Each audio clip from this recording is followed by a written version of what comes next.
interrupt this program to bring you a special report. Hey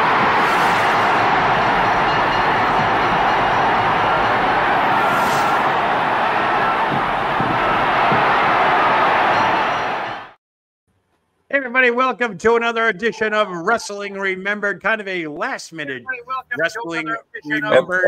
I'm going to turn that down. Looks like we have some outside interference already by the president of Thursday Night. That's me. There we go. I love your voice so much, Joe, I have to hear it twice. Oh, there you go. There you two go. times better than one. So yeah, Wrestling Remembered, kind of a last minute. We had I guess Dylan Hines was going to be coming on the Monty and the Pharaoh show. They're going to have a special show tonight, which I was going to produce, but they ended up canceling that. So Mike asked us to throw Wrestling Remembered back up there. So I did that.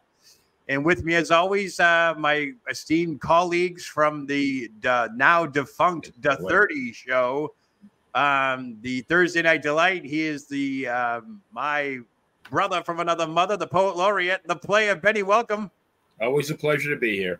And how's the little one feeling? I see he's got like I said, she's her surgery was Monday, but she's a quick healer. I mean, if you didn't see this and you didn't see the little scar on her belly, you'd never know she was fixed. She's good. Her usual feisty self. And did you remortgage the house to pay for the surgery? I had to actually turn some tricks. Yeah, but, you do what you got to do. You are the player, man. That's right. Yeah. Rally. And of course, we got to welcome the president of Thursday Night, the man whose volume was always up high on his computer. Mr. Phil, Desiree. Phil, welcome, brother. TGIPH. Thank goodness it's Phil. No, wait a minute. TGIF. Thank goodness it's Friday. And I love these trips down memory lane. And sometimes we do a little future seeing. And so maybe we'll be doing a little bit of future seeing tonight too, Joe. There you go. So we're going to kind of do a little open forum here. We didn't really have a set thing. I know I put out there the end of the PG era. In case you have not heard, the WWE is no longer putting that PG in all their media releases and so forth and all their stuff that goes to the networks. So the PG era is officially done with the WWE.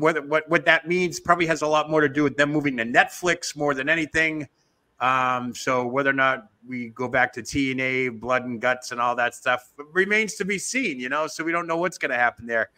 But a bit of last second breaking news in case anybody doesn't know that WWE President Nick Khan has submitted paperwork to sell his entire stake of 234,424 shares of TKO stock. This just came out by Sportico. This actually follows the news that co-founder Vince McMahon has now totally severed ties with the WWE by making his 8.2 million shares of TKO stock for sale as well. Another Friday night news dump is what they call in the biz here. So what do you guys make of that? Vince, we kind of know was already on the outs. But what about Nick Khan? This is play. You got any thoughts on that one? No, I mean, not a bit of surprise, total surprise. Maybe he's going grocery shopping and needed some spare cash. I mean, that's a lot of. I mean, what does that equate to in dollars? It's probably a couple of $100 million, I would assume, with that type. Wow. Yeah. I mean, it depends on what I think the shares were. I think they were closing out at $96 and change as of today. So I know Vince McMahon's shares are totaling $776 million, and he's got 8.2 million shares. So yeah, you're probably looking like $100 million or so, a couple $100 million for Nick Khan. But crazy. What do you think, Phil? Is this the end of Nick Khan in the WWE? What do you think? Well, as we speculated and as I mentioned before we went on air, maybe he's going to make the jump to AEW and join the other cons, and I said form the conglomerate, perhaps. Wouldn't that be a wrestling storyline? Conspiracy. I think so many cons in that room, you're going to end up constipated. What's your con man? I only wish Killer Khan were still around. You want to jump over to the other news of the day? How about this last night? Tony Khan, AEW, in the draft room, doing his best kayfabe there, huh? What do you think? Neck brace and all, next to head coach Doug Peterson in front of his father, Saad. What do you think? What do you guys think of that? Well, I can only hearken back to a classic Brady Bunch episode. There was a case where Carol had a little car accident, and there was a guy trying to scam them out of some money, blaming it on her, and he came in a neck brace. Yep. And the ever-resourceful Mike Brady took his briefcase and dropped it on the floor, and the man in the And the scammer in the neck brace shot his head over real quick, and they busted him. And it was just great. I'm just glad no one dropped any briefcases. I would have hate to have seen Tony Khan blow the cover there, but I think it's good he's carrying this. Again, it's not Kaufman-like efforts, but it's pretty darn good. So I applaud that, actually. So if he can continue to do this for a little bit, all the better. Right. Looks like Chuck Viola chimed in and said, very shocked to hear about Nick Khan leaving. It will be interesting to see who TKO brings in to fill this role. Possibly Stephanie McMahon? What do you think? Do you think there'll be another McMahon? Well, will she change her name legally to Levesque? What do you think? That's really interesting. Well, we know there was a lot of tension between Triple H and Vince, and dare I say, probably Vince and a lot of the staff at a certain point. So, so the idea that she is going to be like proxy for him is probably not true. But I don't know who's out there who might fill that void. That's a very good. Could it be a group of people? I don't know. This is literally within the last hour this has taken place. So I'm sure the dirt sheets are trying to find all the dirt they can, no pun intended. Yeah. What's going on. But, this does coincide with it's getting close to May 14th. As we know, the Janelle Grant lawsuit, all the motions and everything need to be filed by then. So is this part of it? Is the investigation with Vince McMahon now closed and they found something? I mean, you got to start wondering, are these the guys that are going to be let go because of this? We've heard the rumblings out there that once WrestleMania was over and TKO was fully in charge and no more Vince McMahon, they might just get rid of anybody that's related to the McMahons business-wise. I'm not going to say Triple H or Stephanie, but they could be on the chopping block as well. Who knows? But again, you have the draft going on tonight on SmackDown, kicks off the draft, and then you get this news dumped on you an hour before showtime. You got to wonder what's going on. Yeah. It's maybe it's a little unsettling. I don't know. Maybe he's privy to something that no one else is. He's got that inside track on a lot of things going on. So I don't know. Right. We also heard. I think was it Bruce was talking last night or Dan that the U.S. government is now, or Congress or somebody is taking up the way it's worded for people that are hired. What is the word I'm looking for? Independent contractor. Yeah, and I've also found out, I read somewhere today that they're looking to get rid of those 90-day compete clauses. Either you get a severance up front instead of getting paid for 90 days, or that's it. You sever ties with the company, and then you're free to go wherever you want. So I think that's all part of the legislation with that of trying to revamp the independent contractor status, which would include wrestling companies like AEW and WWE. So there's a lot going on right now. All of a sudden, when you think about it, like I'm trying to wrap my head around the Nick Khan thing, because I thought for sure he'd be the one that would probably manage to escape unscathed with all this. Go ahead. I just think this is a bit of a congressional overreach, honestly, and as Roger Clemens famously said during the steroid trials of the late 90s, Congress should tend to the skeletons in their own closet, Got to keep plenty busy, right? Yeah, that absolutely would. They'd have no time to snoop around, man, Yeah, it's absolutely crazy. What I'm trying to figure out is why everything happens on a Friday. Why doesn't it happen like on a Monday or a Tuesday or things like that? Like, it just seems like Friday. It's like they tried to shove this under the rug. Well, that's done in the news cycle, Joe. The stuff that they don't want to, and they're hoping everyone gets drunk over the weekend and forgets. But I don't think that's going to happen. Well, primarily because I don't drink. I know everybody's going to be listening to us and watching the SmackDown draft. Go ahead. I'm sorry. Yeah, I was to say J.A. Will has a great comment, which was Robert Reed has a great afro. I guess I want to ask the chat room a question though. Who had a better afro, Robert Reed or Bruno? Oh, Bruno. Bruno's was enhanced, as we know. Yeah. I don't know if Robert Reed's might have been. I don't know. I think Bruno's was a fake fro. I think Robert Reed's was that was just a sign of the times. Everybody was the pro with the fro back then. So Harley had a good fro too back in the day. Harley had a really good fro, yes. And that had to be real. Yeah. Yep, Harley definitely had a good afro at one point. That was kind of neat.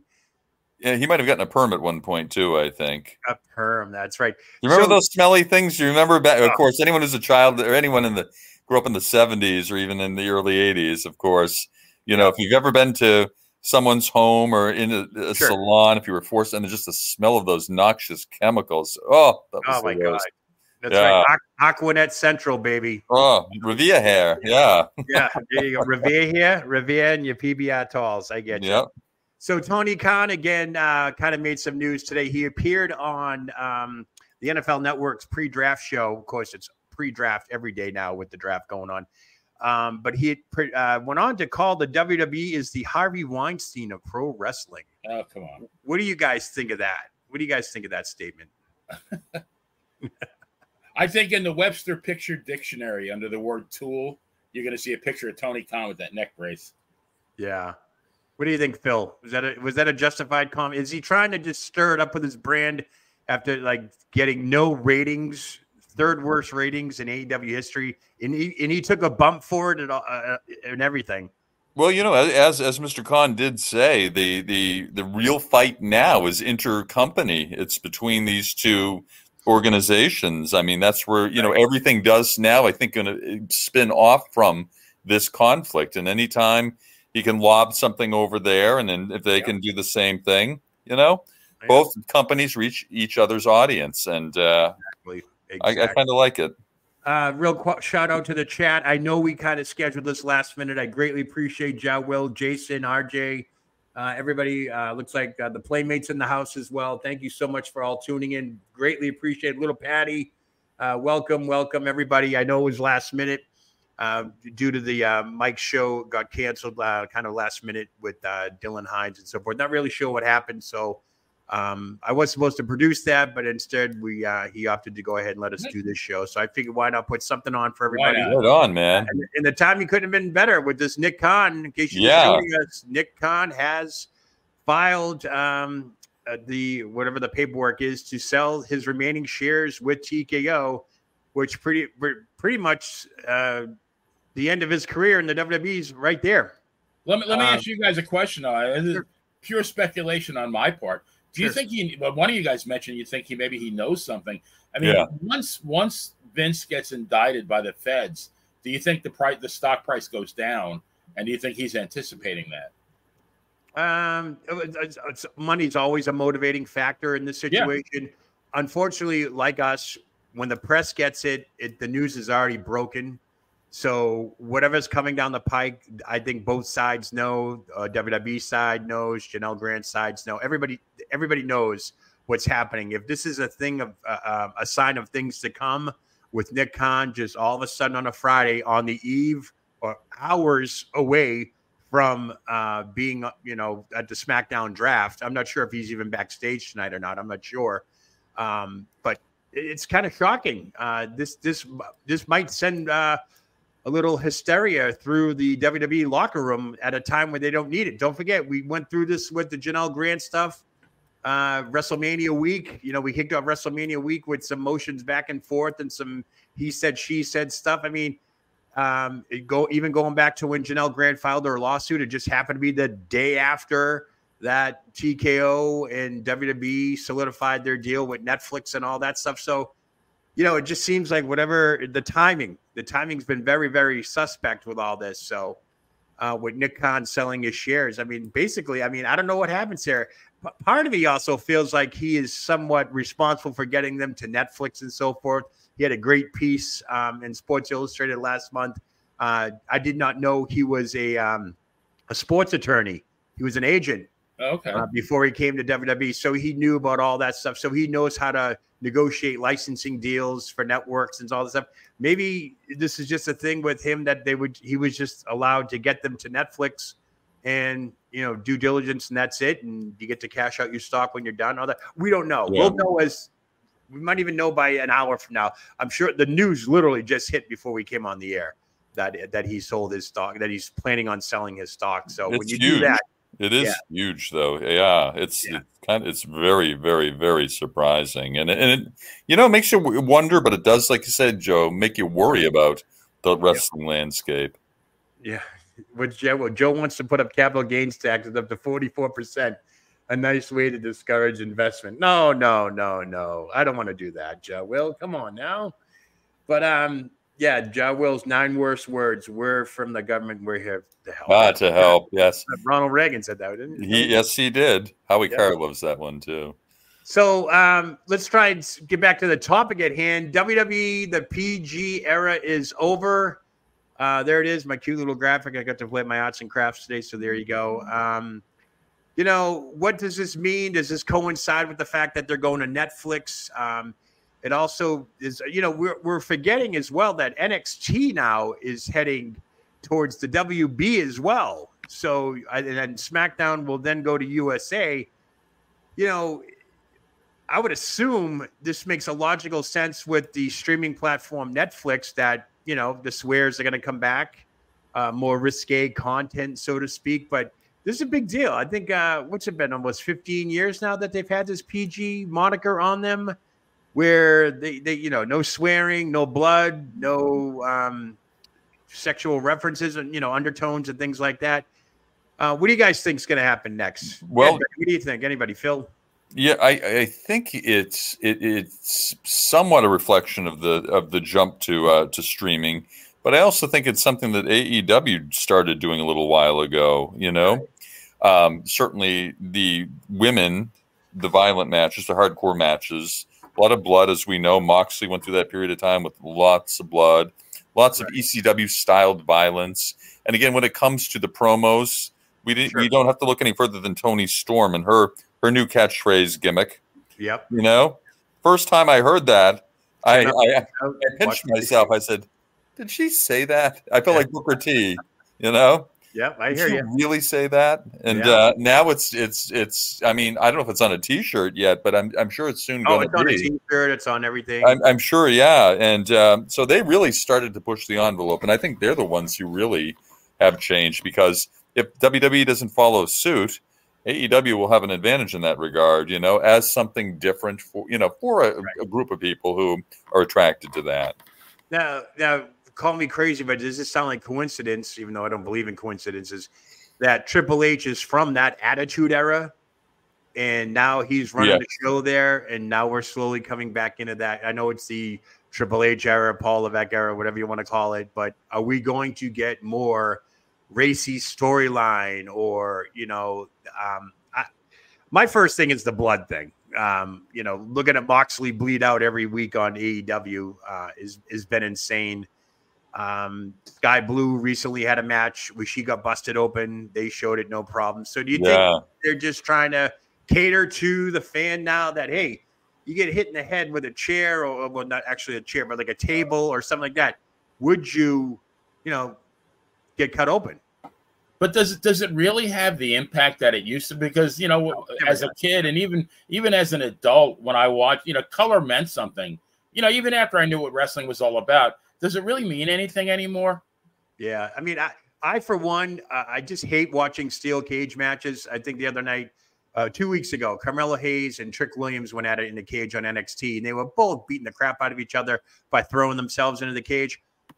God, I went to a cage match. Roddy Piper took one shot off the cage. He bled out. But here, these two guys are going back and forth for 20 minutes and not 1 ounce of blood. I think that tells a story when you do it like that. Do you get cut open every weekend? No, I wouldn't say, you know, color means money. Color usually represents red means green. Yeah, red means green. Usually represents some type of feud, like, oh, look what he did to me. He cut me open, and I'm going to pay with his blood. You know, things like that. To go out there and get cut open randomly is just, I don't know. I think we're past that now. I think we're smarter than that. I think most fans are smarter than that. You know, I think John Moxley gets color when he goes out to get his mail. I mean, that's just.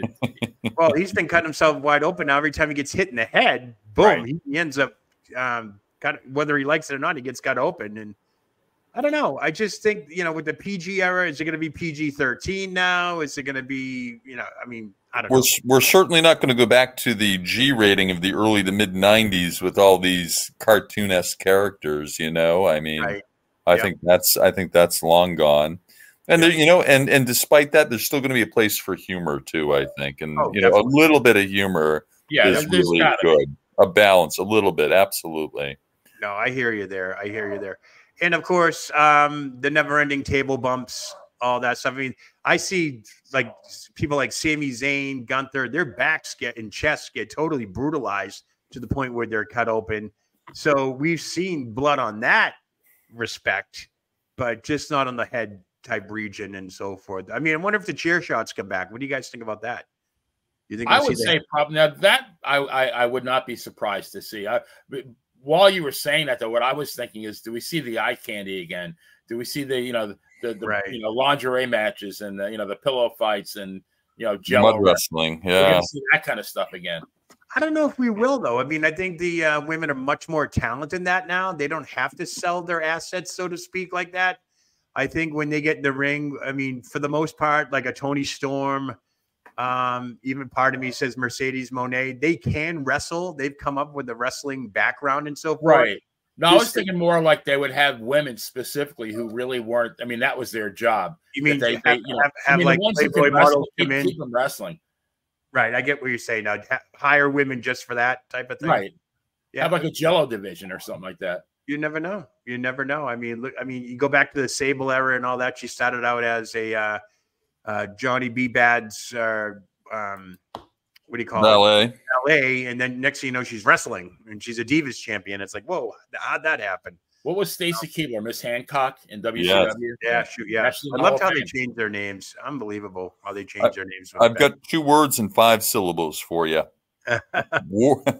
Wardrobe malfunction. There you go. There you go. I think we're going to be seeing that again, Well, it depends if it's done right. I mean, towards the end of the Attitude Era, it was just so expected. And it was just like, okay, and don't forget, going back to, I was taking my son, he was young. Don't forget the participants in the audience. They took advantage of that too. I remember Triple H and DX and all that telling women to raise up their shirts and all that stuff. And they were, they blurbered them out on TV, but I don't think we'll get to that point again. But, it seems like it's a generational thing, right? So, what's old is new again. Yeah. Well, yeah. I don't know if they'll get to that point with the audience. As we remember, I don't know if you remember back in the late 90s, WAAF 107.3. Oh, yeah. 107.3. They had something called Wow, Whip 'em Out Wednesday, and it was just Opie as the teams. Yeah. Oh, yeah. And they were encouraging motorists and just people on the street to do it. And that was like pre-internet days, right? Wasn't that? Yeah, the internet was fledgling at that point. Right. But, yeah. It was more photos. Photos would come into the stations and all that. Yeah, yeah. And I think they actually had a website dedicated to that. They might have, and I think they might have even awarded prizes for that sort of behavior. But I don't know that culturally. I don't know now in society that we'll get back to that part of it. I don't think the fans will participate, but I do think the competitors might have an accident on rare occasion just to keep.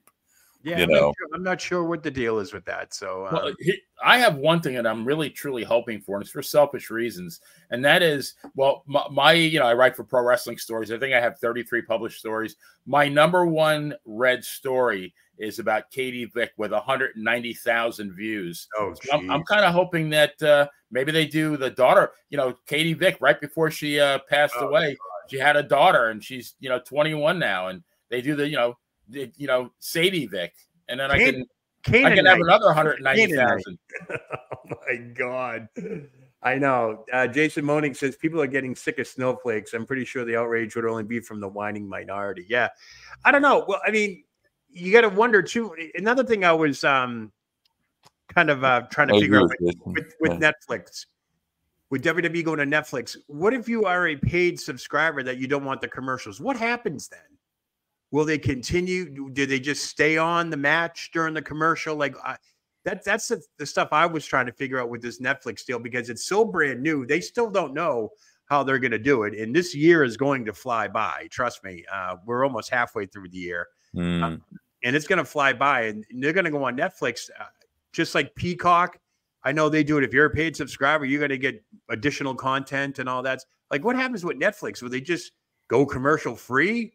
To that effect? I don't know. What do you guys think of that? No idea. No idea. You know, you need some kind of break in the action. Well, maybe the advertising will continue to take different forms now that we have the center ring, you know, and Prime right there, and you know the turnbuckles and everything. I think we're going to see. I mean, it's going to look like a ballpark eventually. I think with the advertisement everywhere constantly. You know, exactly. Too bad, but I think that's kind of how it's going to go. Yep, I hear you there. I just, so many questions in the air. I'm really kind of backtracking on this Nick Khan thing now with him getting ready to sell his shares, which pretty much ends his tenure with the WWE. I got so many things moving in my brain. I can probably say it, but I do hope it's a case of the fact that he was hired to get them to Netflix and to get the best price possible for that. Part of me feels like that, but another part of me feels like it's not. Part of me feels like this is going to come back and Nick Khan's going to be named somewhere. He's already been named as one of the 4 corporate entities, along with Stephanie McMahon and 2 others. Brian Bloom, I think it was the other one too, that is named in the lawsuit. So, maybe he sees maybe he got wind of something that feds found something in Vince McMahon, whether it was knowingly, unknowingly, unwittingly, whatever.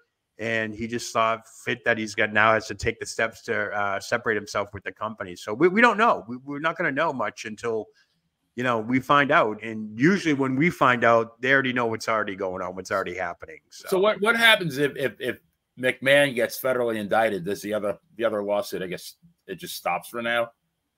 No, because that's a civil case. I don't think that's criminal. If he gets indicted based on what was found in the civil suit, because it's all about the NDA and all that stuff. If they find that it was criminal wrongdoing within that, that's a whole separate entity, I think. But 99% of these lawsuits are settled out of court, so they wouldn't, that could probably just go away on its own. But if he gets indicted by a federal grand jury over this, for sex trafficking or whatever you call it, whatever it is that they find, if they find anything, then we'll know. We'll know what's coming up. All these little moving parts will start to come into play. Like, oh, that's why Nick Khan left, or that's why so and so left. I mean, and then of course we have the timing of the right before the draft, they let go 5 superstars this week. Cameron Grimes was one. He took to Jinder Mahal, right? Jinder Mahal, Indus Sher. Zia Lee. I mean, it's like this company, I did my rant on that the other day with Bill Apter's newsletter. And my rant was basically, if this is the Triple H era and the grass is green and everything's rosy and you're making money and all that, why the need to cut back on the talent? Because that injury bug will soon come around. Will you need them in reserve? Right. You know what I mean? It's just like, how deep is your bench? Is basically what it comes down to. And, they may need these guys at some point down the line, but not now, obviously. But, and now Cameron Grimes is coming out saying that he was just told days ago that he would always have a job with the WWE. That sounds like a kiss of death there. So, and yet Paul Ellering's still in the payroll for doing absolutely nothing. Yeah, I know. Really. I hear you there. And he was such a good talker back in the day. I enjoyed his promo back in the day. Yeah. He was. Very smart guy. All right, so I'm going to take a quick break here, pay some bills. We'll be right back, all right? Thanks for watching Wrestling Remembered. The Monty and the Pharaoh Show is brought to you by... Because wine is your second favorite 4-letter word. California wine, New York attitude.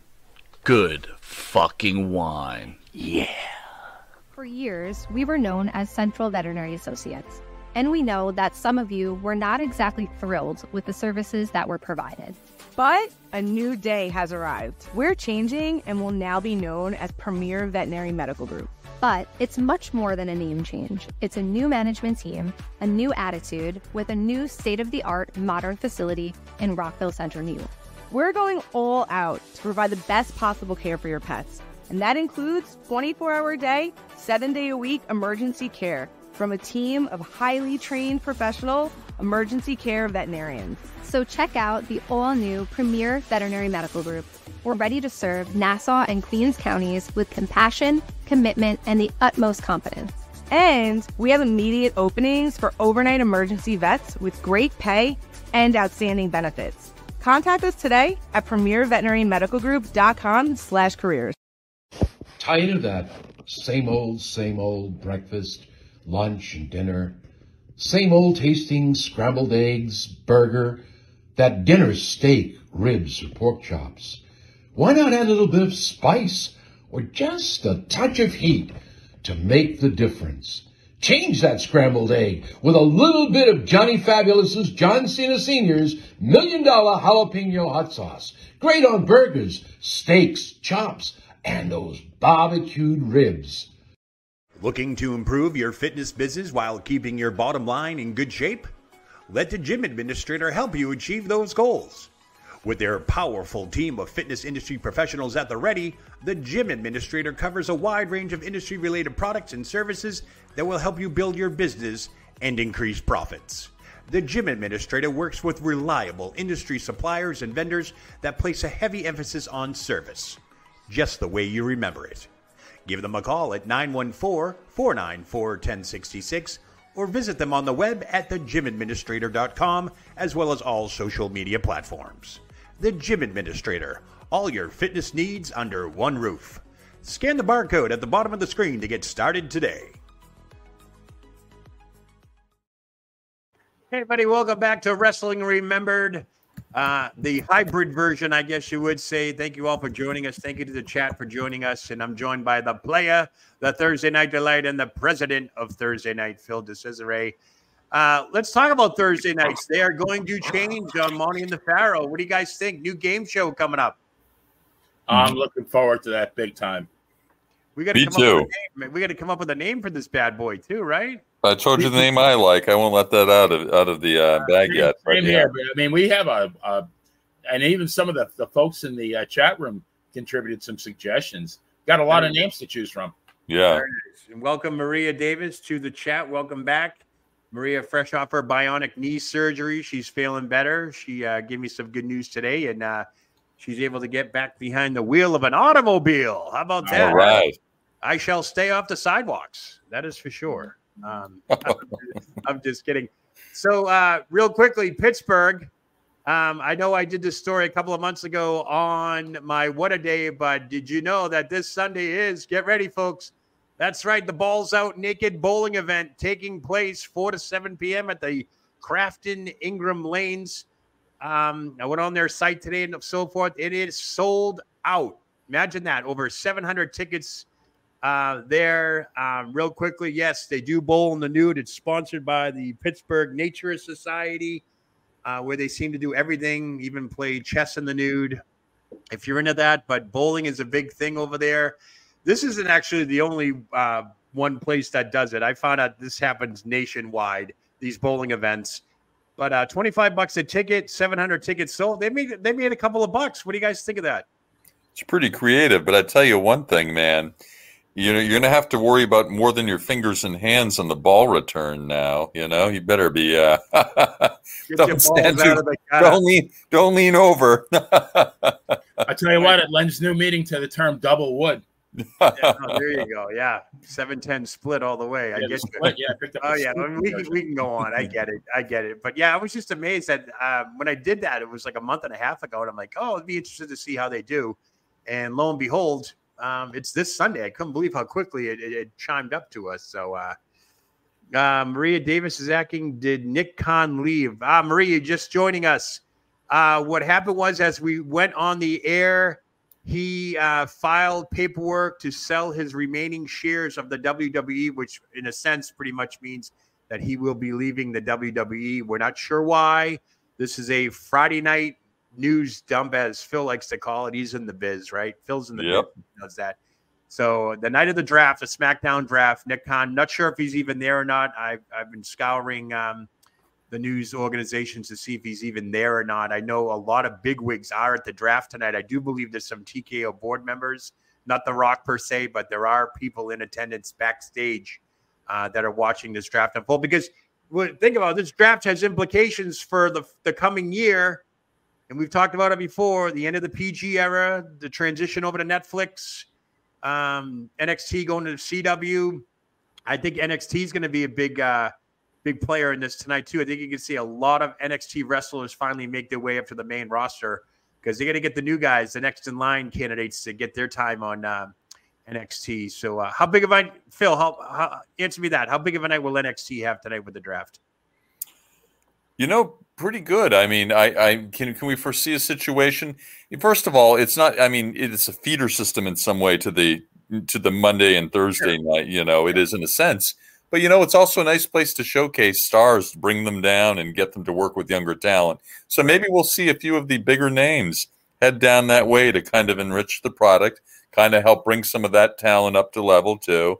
And it's a great way to circulate some people too. So, it's not all about the exodus from there up to, the red and blue brands. It's really, I think, it's a kind of a balancing act, and it's going to create a lot of great matchups. And the one thing I think we might see, the whisperings have been about Brock Lesnar returning. Yes. And this would be quite a night for him to come in at the end and say, what about me? What about Brock? Yeah, what about Brock? There you go.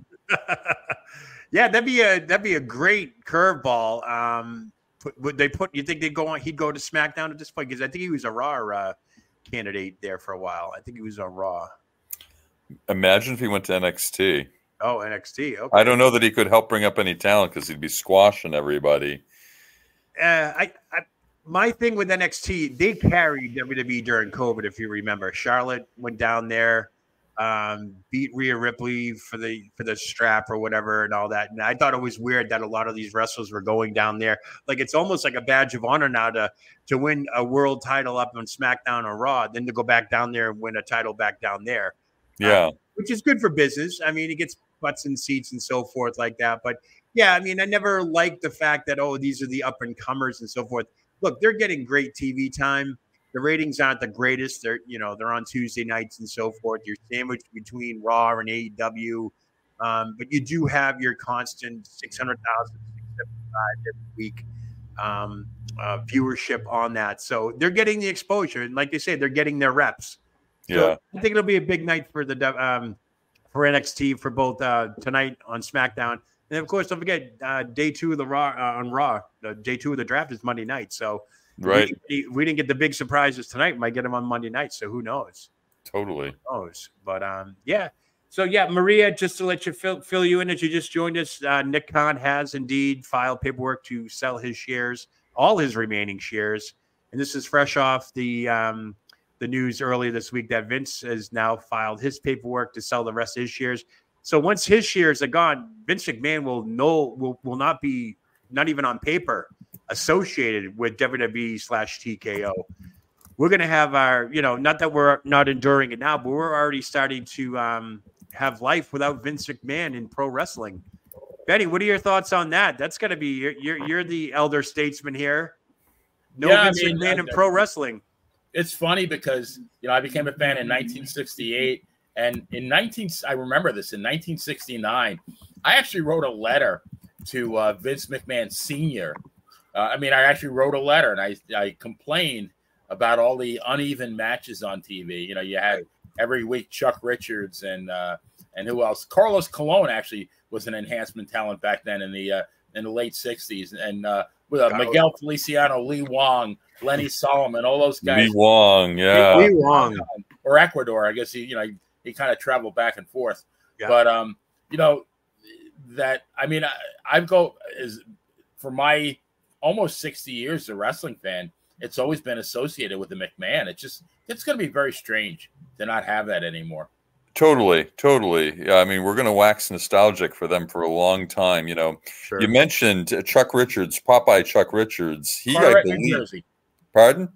He was from Carteret, New Jersey. He is also, I believe, the uncle of, do you know who? No. Chris Candido. Chris Candido, wow. Really? The late Chris Candido. Yeah. So they're kin. Wow. Maybe uncle or it's granduncle, some kind of. But just then, yeah. Hey guys, I got a surprise for you. Someone's chiming in backstage. It looks like he's ready to come on here. Let's welcome to Wrestling Remembered.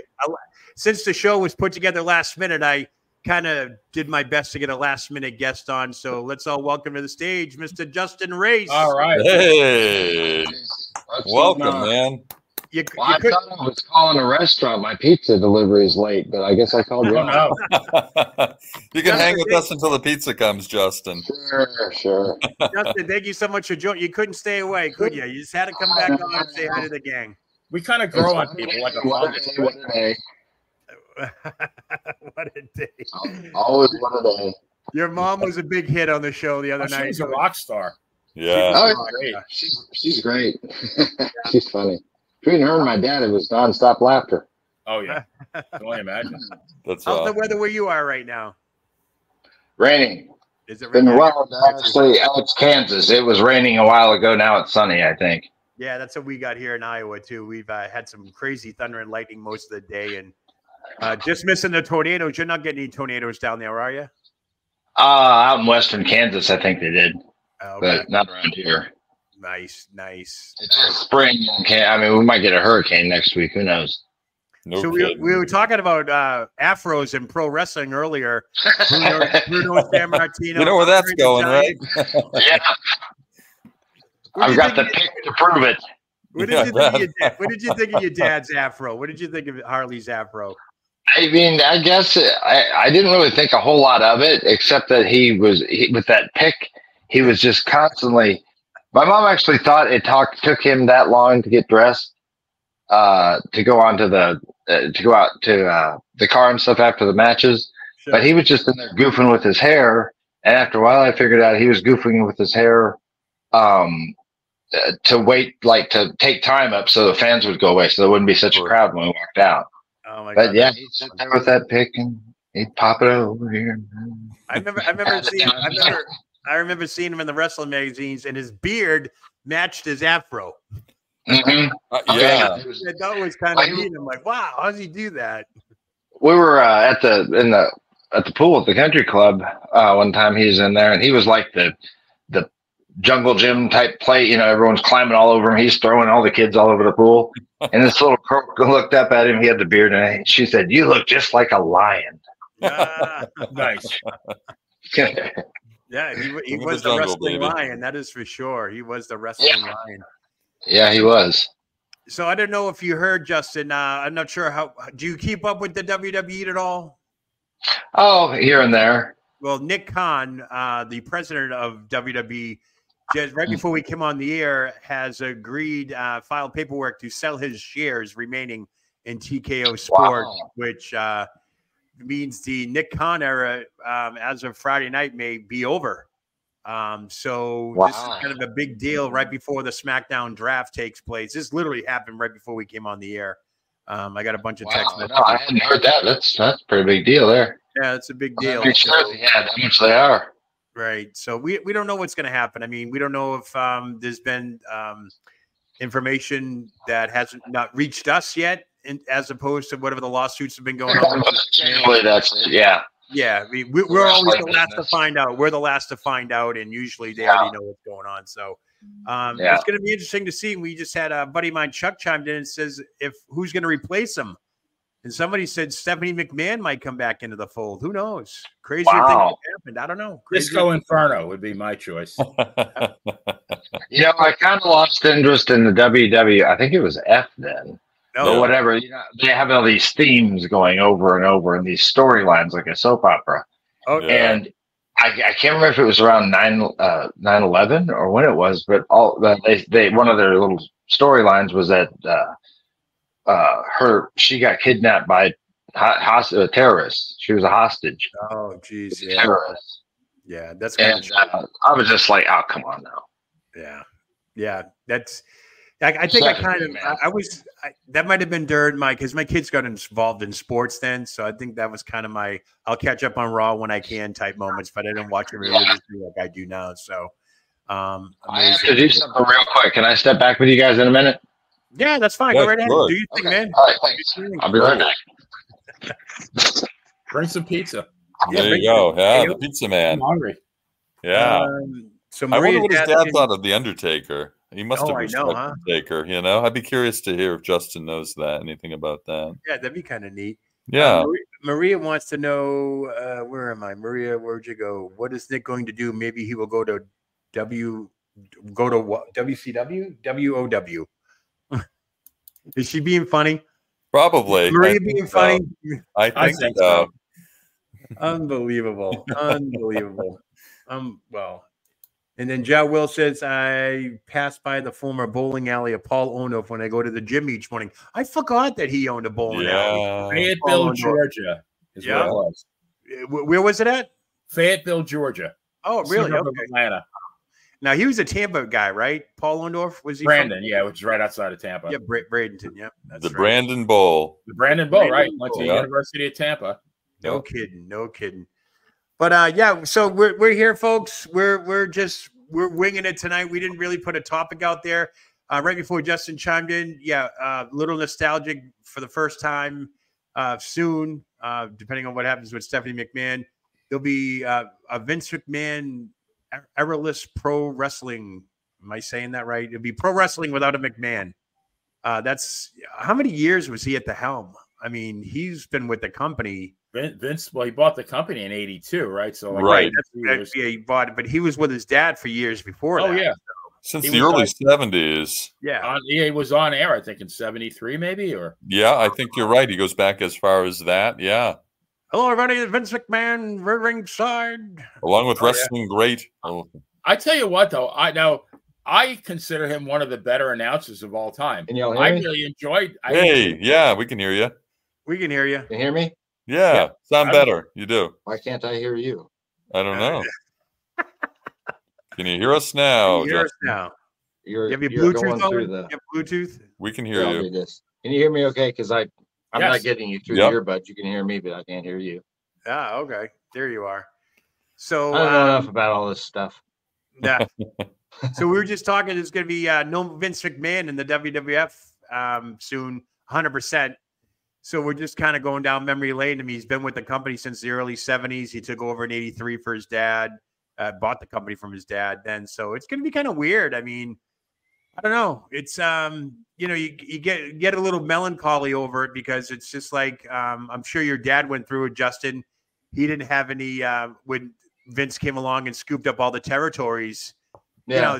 It's the people that you miss, right? The fans, the people. Yeah, it's there's a part when it becomes a little too much of a business. Yeah. I mean, I hear you. You got to remember you're out to entertain fans, not take over as much plot of land as you can. Right. Yeah. No, I hear you. And I think that's been forgotten. And we're all old enough. I like the old territories. I was just going to say, we're all old enough to remember them and appreciate them.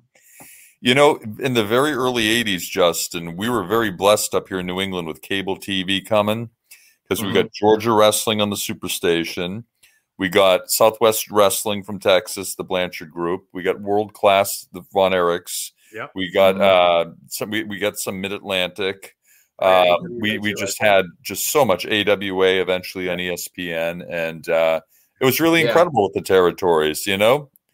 Every territory kind of had a different flavor, a different culture of fans, a different presentation. Well, and it made it special for the fans when someone would go to another territory for a couple of matches or a match or whatever. Totally incredible. My father, being world champion, he'd hit all the territories. I think I mentioned to y'all when we did that podcast the other night. During the summer from May or whenever I was off to school till August when I had to go back. Yeah, so they'd buy a van and we'd just travel with him. And we went. It was always the East Coast for some reason in the summer, and we'd go everywhere from Florida on up the coast to New York, and because everybody heads towards the water during the summer. That's why. Yeah, that's it. It's probably too hot in Texas, I would imagine, and out there. And the old AWA used to, they used to take that time off anyway. Not that you guys were in the AWA, but still, they used to take the summers off there. So wrestling in the Midwest slowed down. Yeah, that's true. That's true. I know I shared this too with the After magazines. I educated myself on. I would know by the ring ropes, the barriers, which territory was which. Yeah, you know what I mean. You knew the Madison Square Garden. That was when they set the ring up and broke it down after every show. Yeah. I remember. I want to say it was your dad's territory. And somehow back then they didn't think to put mats around the edge of the ring. They didn't think crazy guys like my dad would be suplexing people on the concrete, diving headbutts off the apron. And what have you. Yeah, crazy. Don't tell your mother. Yeah, I won't. I promise. Oh my God. So yeah. So that's how I educated myself. That's how I learned all the different territories and so forth. Well, like you were talking about the other day, it was mostly magazines. You'd read magazines. Yeah. Yep. Find out what was going on in other places. Then when the guy actually showed up, you're like, holy crap, that guy's from whatever territory. Yeah. Almost better than them sending vignettes or doing vignettes on TV. You got to read about it I over don't know the if you month. guys remember, but I was a baseball or football that it used to be where the AFC and the NFC teams never played each other until like playoffs in the Super Bowl. So you kind of had a true, or was that Major League Baseball that was like that? Where the teams that met in the World Series were an American and a National League team. Yeah, that sounds like baseball, right, Benny? Well, the AFC and the NFC merged, I think, in 1970 after with the AFL, NFL. Yeah, the AFL, the old Boston Patriots. After the Jets beat the Baltimore. But that's how the territories were. Everyone stayed in their zone. Yeah. Except when they, the special treat was for fans to get to see someone from another territory. Yeah. But the great thing about that, because I was a fan from '68 on, and I remember, I grew up in Long Island, New York, Justin, and I remember, this guy coming in, and his name was Rocky Fitzpatrick. And the guy was absolutely unbeatable, plowed through everybody. It was actually Bob Orton Sr. We didn't know. How did we know? Because, unless you were an avid magazine reader and they had, you happen to catch an article about him, you really didn't know. And I mean, they sold out the Garden. Bruno beat him. He went back to, I guess, to Kansas City, maybe, wherever he was wrestling, St. Louis. But you could do that back then. You could never do that now. But George the Animal Steel was always George the Animal Steel wherever he went. Well, in Detroit, he was the student because he was a teacher. I was going to say, you all know what George the Animal Steel did before he wrestled? Oh yeah, he taught. He was a football coach in high school, right? I think he was a computer science professor at MIT. Oh, geez. Oh, wow. And he made more money eating turnbuckles. And with his green tongue. I think he did an Apple commercial in the 80s, too. I think he did it's so easy, even an animal can use it, I think, is what they did. No, but again, I'm old enough to remember. I got to step away for just a second, guys. I'll be right back. All right. I'm sorry. When George Steele first came to the WWF, in late 68, early 69, his promos were actually very eloquent. And then, the next time he came back, then he was a Neanderthal. Yeah. But it's funny. He cut some good promos. Yeah. And it's funny because when George Steele came around when I was young, it was always during the summer, and I couldn't figure it out. Yeah. You would think you'd figure that out, but. You think he'd shave his back in the summer? My Lord. Like a wool sweater. Yep. Needed a landscaper to do that for him, That's a thankless job. Yeah. But I mean, really, really smart man. Very smart man. Oh, yeah. Yep. We got to meet him later in life, too. And, he took a lot of time to chat with us, and he'd show us little magic tricks and stuff like that. And one of the many, he found the Lord, like so many of the guys, who come off the road, and just the madness of the lifestyle. Just, Renee Koloff, Ivan's widow, said that Ivan and George were very close friends in faith. Oh, really? Oh, wow. Yeah. And it's kind of ironic that Uncle Ivan and nephew Nikita both ended up doing the same thing, too. Absolutely. Yeah. Yeah, it's amazingly prevalent. I mean, you get off the road and it's like an existential crisis. You're like, what does it all mean? It's after fooling the fans for so many years, that the guild gets on you. So I got to think that George Steele had the last laugh, though, because the guy had a master's degree and he was teaching, coaching high school football, probably making like $18,000 a year, and then I'm sure he made insane money like in the mid '80s. Yeah, I'm sure. When he was feuding with Randy Savage, I can only imagine what kind of money he was making then. Well, he had the marketing, that little me toy, whatever, right. Mine. That's what it was. Yeah. And the ice cream bars and all that stuff. Yeah. He was laughing all the way to the bank. Sure. Jason Monick said George Steele was in Ed Wood. That's right. He was in the movie Ed Wood. Yep. Right. Yeah, the story behind that is that somebody asked him, "Can you act?" And it was Bill Murray said, "Are you kidding me? This man's a professional wrestler. He's been acting his whole life." Yeah. There you go. Totally. Unbelievable. Oh, well. So that's what's going on tonight with WWE. How's the draft going? Do you see anything good happening up there, Phil? No, I just saw Carmelo Hayes up there talking to somebody. Like Triple H came out and was with Cody, but it's like an old-fashioned movie. I don't have it. It's not a talkie tonight. It's I can only surmise. The closed captioning is off at the moment. Now, supposedly they're going to have some legends do the draft. Hey. So, yeah, there you are. No, Justin, where are you? You said you run a store? Is that what you said? I own a couple of stores, and okay. Sometimes you get calls where people can't come in or whatever, and so I kind of take over for them. Oh, okay. Normally, cool. I don't have to work much at all. I just own stores. What kind of pizza you order? We're all hungry. A place called Minsky's. Minsky, yeah. Wow. Mm-hmm. Would you get pepperoni? I get sausage and double cheese, Nice. or I'll get like green peppers and jalapenos or something. Whoa, man! My God, Casey's Pizza is big around here.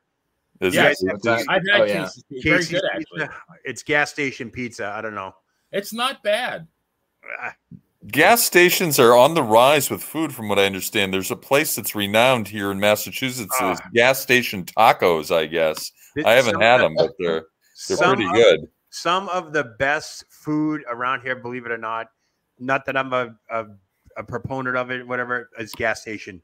Some of the best tenderloins, gas station. Some of the best hamburgers, cheese from a gas station.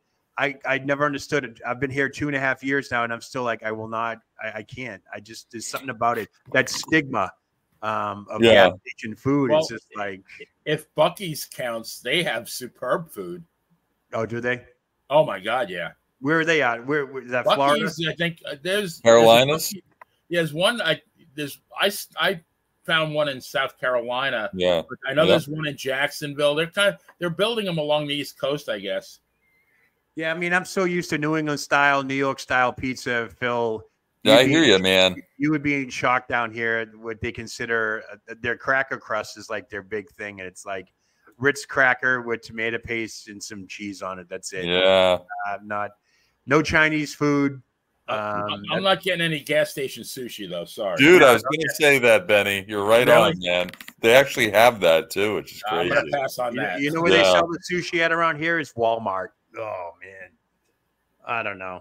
Even 7-Eleven here has good Cuban sandwiches. Believe it or not. Really? Oh, yeah, definitely. Wow.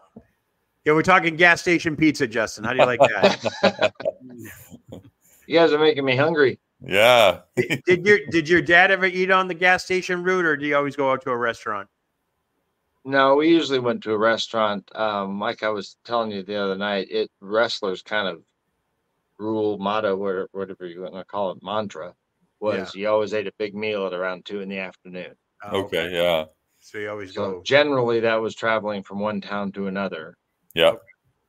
Or if he liked to drive at night, so we'd often be in the next town already, and then sometime, at breakfast, and sometime mid-afternoon, about 2 o'clock, he'd want to have a big meal. He was adamant about it too. Yeah. Don't keep him away from eating then, because he didn't want to eat too late and too close to. Yeah. Can't wrestle an hour on full stomach. No way, man. Bad. No, that's bad for the heart. Bad for everything. Justin, one question I forgot to ask you: when you travel with your dad, do you remember the worst crowd ever? And if so, where were they? Like the worst crowd ever. The worst crowd. Like they're very hostile. Well, very. Yeah, I know there it's wrestling, similarities in all the crowds in the arena. Right. But coming out of those, and I might have mentioned this to you before, I can't remember. Coming out of an arena, I especially remember, I think it was in Greensboro. Right. And Dad did his normal pick thing with the hair and whatever for an hour. And when we locked out, there was still 1,000-something people out there. Wow. Jeez. And they had the police had to surround us with their riot shields and hold the riot shields over our heads to get us to the car. And you could hear rocks and whatever hitting these riot shields. Oh my Lord. And I was just like, really? I mean, then it was kind of cool, but kind of scary. Oh Yeah. But looking back, it's like, come on, this is wrestling. It's a sport, and y'all are throwing rocks at an They didn't look 8-year-old. at it that way. I mean, you don't see that after a Major League Baseball game. No. That sounds like to me your dad would get in the car and tell you, I guess I did my job tonight pretty good. Yeah, that's right. That's my mom's like, Harley, look at it. She's all yelling at him. And he's like, hey, that's what I'm here to do. That's what I do. They hate me. That's great. Jason said there's a Shell station by his house that sells boarheads meat. Oh, really? Oh, my God. Yeah. It's good stuff. Unbelievable. Huh. All right. Well, I Justin. Sure. I like pizza, like by home, like mom and pop pizzas. Whatever. I'm not a big Pizza Hut, this type of. Right on. Yeah, I'm New England style. I like it. I follow Dave Portnoy on Barstool Sports. He does the pizza. Yep. He goes around and tastes everybody's pizza. Oh yeah. Do you know him? What's that? You know Dave? Do I? I don't know. Not personally. Oh, okay. No. I know of him. He's a Massachusetts guy. He's a Mass guy. Yeah, he's a good guy. I like him. Yeah. El Presidente. No. He's the actual El Presidente there. Yeah. He's got the new May the 4th be with you. May the 4th be with you shirts out last night after our draft. Oh, that's right. That's coming up, man. Boy, it's I don't know about that draft pick or whatever. It'll be interesting to see what happens this year. So, Joe, you let your accent out a second ago. You said pizza. For the pizza. I hear his accent. I hear his accent every time he says Holly. Yeah. Yeah. Now, Justin, since you're from out west there, and you hear us all, and we're all kind of where is it? Mid central. Well, west of us. Everything's west of us. Yeah. But you hear an accent in Joe. Do you hear one in me or in Benny?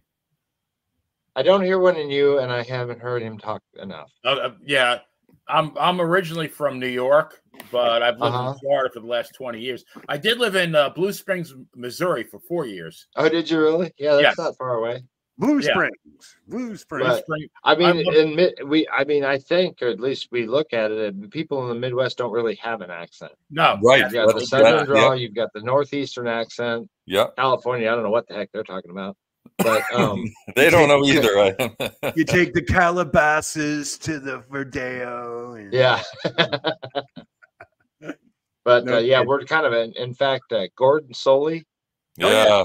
The old ring announcer. My favorite would be a good ring announcer and whatever, or a commentator, because I don't have an accent to my voice. It's just. Oh, there you go. I'll tell you what, your dad, Justin, and Gordon Soley, when they combined on an interview, that was absolute gold. When your dad would sit at the desk with Gordon, and they'd have the screen in the background, and they were breaking down a match. It had the legitimacy of the 7th game of the World Series. That's awesome. That's awesome. Yeah, it's really Georgia Championship Wrestling or All-Star Wrestling or whatever. Florida too. That banner. Believe it or not, Gordon Soley was my favorite wrestling announcer. Oh yeah. Was he? I tuned in when I got cable of my home at 6:05 to 8:05 every Saturday night. Never missed it, man. Never missed it. We never did. You know my favorite word that I like to use from Gordon Soley, the souffle. The souffle. The gut wrench salto. I love that. Did you all ever hear of an announcer here in the Midwest, Bill Kirkston? That sounds familiar. The Hello Wrestling fan guy? Yeah. It sounds familiar. He did All-Star Wrestling for years. He was a nice guy. Nice. But yeah, that was his thing. The gentleman, I can't think of his name, that Let's Get Ready to Rumble. Oh, Michael Buffer. Yep. Bill Kirkston was like that. In fact, they made a documentary about him, and that's what it was called, was Hello Wrestling Fans. He was like the goal, in soccer. Hey, Hello Justin. Wrestling Fan. Justin, did your dad have a favorite announcer that he liked? I think I actually do think he liked Gordon. Did he? Okay. Yeah, he was Gordon. They'd been together for so many years. Yeah. Nice. That's awesome. I think from before me. Yeah. Now, when you, I meant to ask you, when that ride thing happened, when you were leaving the arena that you said, how old were you then? When they had, oh, wow. 7, 8, 9, somewhere in there. Not a toddler, but not yet a teenager. That wasn't traumatizing to you at all, or?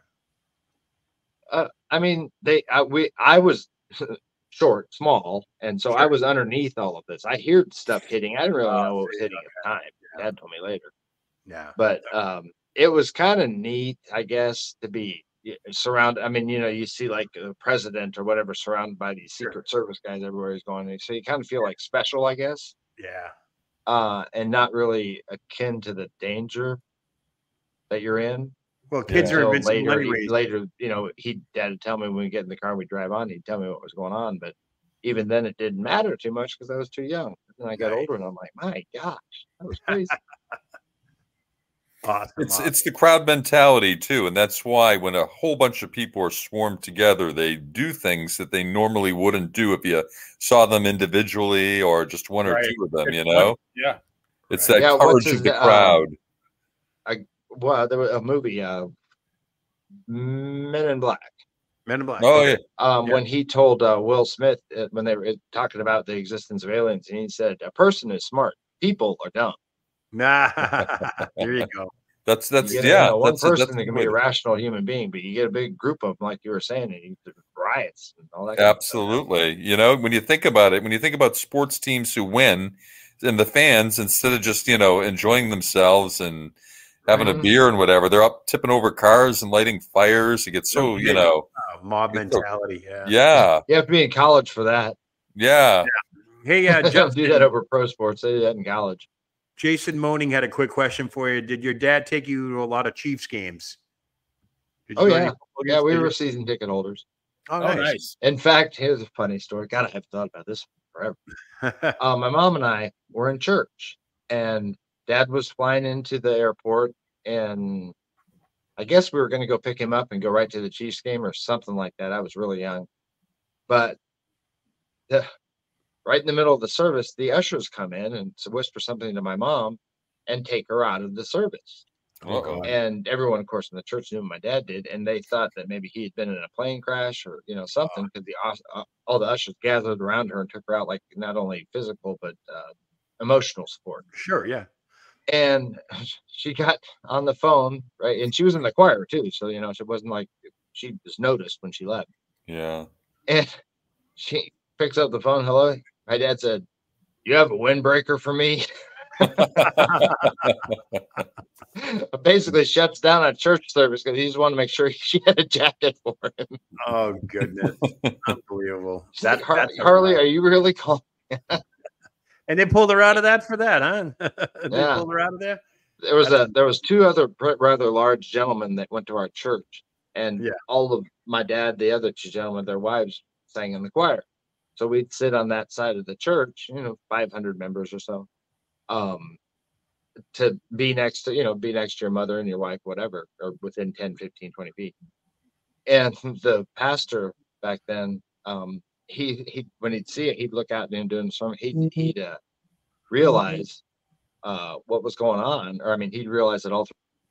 And he'd say, "Does everyone notice the church tilting a bit to the left today?" And everyone would start laughing because they knew that the two guys and my dad were all at the service and all sitting on one side of the church. And that's great. Pastor awesome. Well, guys, I think we're going to wrap it up. We've gone well over our allotted time, believe it or not. We always do, don't we? Justin, thank you so much for popping on, man. I know you're busy doing what you're doing, so. Yeah, great. Hey, thanks for letting me know you were going to be on. I look forward to it. I was looking forward to talking to you guys. We kind of put this all together last minute. There was supposed to be another show that I was going to produce, but that guest canceled. So Mike said, go ahead and put this one back on. So I did last minute, and I'm glad you were able to join us, man. Yeah, very cool. Thank you. Yep. Any minute's a good minute, whether it's the last or the first. Yeah, we'll have you back on. We're not going anywhere. We're going to hook up and all that stuff. So that'd be great. I want to thank everybody in the chat for toughing it out with us. I know SmackDown's on and people are watching the draft and so forth, but we're going to head on out of here. And we got some exciting news coming up next week with the new game show. I'm sure Mike's going to have some stuff on that. So I know, Justin. I'm the last official The 30 champion now that they canceled the show. So we're never going to hear the end of that now, are we? We have a new game show coming along. And the shortest reigning now, too. The briefest title reign. Yeah, look up like Drew McIntyre. What, 5 minutes and 36 seconds? Yep. There you go. All right, folks. You guys have a great weekend. Stay tuned. Thanks, Justin. Take care, man. Benny? Phil. We'll see you guys. Chat. Have a good night. I'm Joe Lowry. What a day. What a day. What a day.